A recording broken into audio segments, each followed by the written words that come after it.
Hi friends, welcome to our channel. Shivaji గారు latest ఇంటర్వ్యూలో పల్లవి ప్రశాంత్ గురించి మాట్లాడుతూ, ఇంటర్వ్యూ అడగ్గా ఎందుకు సార్ మీరు పల్లవి ప్రశాంత్ జైల్లో వేసినప్పుడు మీరు వెళ్ళలేదు అంత అడిగినప్పుడు వెంటనే శివాజీ గారు ఆన్సర్ నవ్వుతూ, ఎందుకమ్మా నేను వెళ్ళాలి, ఆ అబ్బాయి ఏం తప్పు చేశాడు, స్టార్టింగ్ డే నుండి తను అరెస్ట్ చేసిన మొదటి రోజు నుండి నేను వాళ్ళ బావగారితో వాళ్ళ అమ్మ వాళ్ళ నాన్నతో నేను టచ్లో ఉన్నాను. అనుక్షణం ఏమైంది ఏంటని తెలుసుకుంటూ ఉన్నాను. ఆ అబ్బాయి ఏమీ తప్పు చేయలేదు. ఏమైనా గురాలు చేశాడా, నేరాలు చేశాడా, లేకపోతే ఏమైనా ఎర్రచందనం అమ్మాడా, ఏ తప్పు చేశాడని ఆ అబ్బాయిని తీసుకెళ్ళి జైల్లో పెడతారు. అది చట్టపరంగానే అబ్బాయి బయటకు వస్తారని నాకు తెలుసు. ఇవన్నీ ఎన్నో చూశాను అంటూ తను మాట్లాడారనమాట. ఈ విషయంలో ముఖ్యంగా భోలే గారు ఆ అబ్బాయికి చాలా బాగా సపోర్ట్ చేశారు.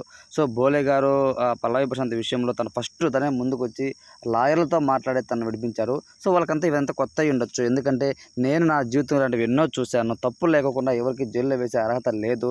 ఏదో చిన్న చిన్న మిస్టేక్స్ తప్ప అది అంత పెద్ద తప్పు అయితే కాదు. పల్లవి ప్రశాంత్ విషయంలో నేను వెళ్ళకపోవడానికి మెయిన్ కారణం అదేనమ్మా.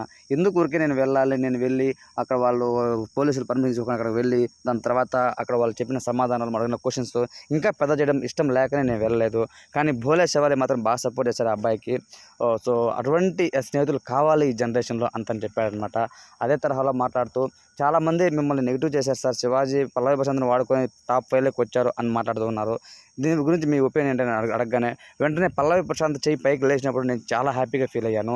నిజంగా నాకంటే కూడా ఆ అబ్బాయి గెలవాలని నేను కోరుకున్నాను. మీ అందరూ చూశారు. మరి దాంట్లో ఏంటమ్మా అనడం, మళ్ళీ నేను నా తప్పు ఉంది, ఆ అబ్బాయి వాడుకొని ఆ అబ్బాయి ఫేమ్ వాడుకొని నేను టాప్ 5లో వచ్చాను అంటే ఇది ఎలా నేను యాక్సెప్ట్ చేస్తాను? యాక్చువల్లీ నేనే విన్నర్ ఈ సీజను. కానీ ఆ అబ్బాయి కష్టం చూసి ఒక రైతు బిడ్డ గెలవాలని నేను కోరుకున్నాను తప్ప, లేకుంటే ఖచ్చితంగా ఈ సీజన్ 7 నేనే విన్నర్ అమ్మా అంటూ తను మాట్లాడాడనమాట. శివాజీ గారు మాట్లాడే మాటలు చూస్తుంటే నిజంగా అంత మంచిగా ఎవరు నాకు తెలిసి ఏ సీజన్లో కూడా సపోర్ట్ చేసి ఉంటారు ఒక పర్సన్కి. స్పై బాండింగ్ కూడా ఇంతవరకు ఏ సీజన్లో లేని ఫ్రెండ్షిప్ ఈ సీజన్ దొరికింది. అటువంటి ఇది నా మనస్తత్వము. ఖచ్చితంగా ముగ్గురం కలిసి ఒక సినిమా కూడా రెడీ చేస్తున్నాము. సినిమా పేరే స్పై, మెయిన్ లీడ్ పల్లవి ప్రశాంత్కి అంటూ తను మాట్లాడాడనమాట. సో శివన్న మాటలపై మీ ఒపీనియన్ ఏంటి అనేది కామెంట్ రూపంలో తెలియచేయండి. Thanks for watching.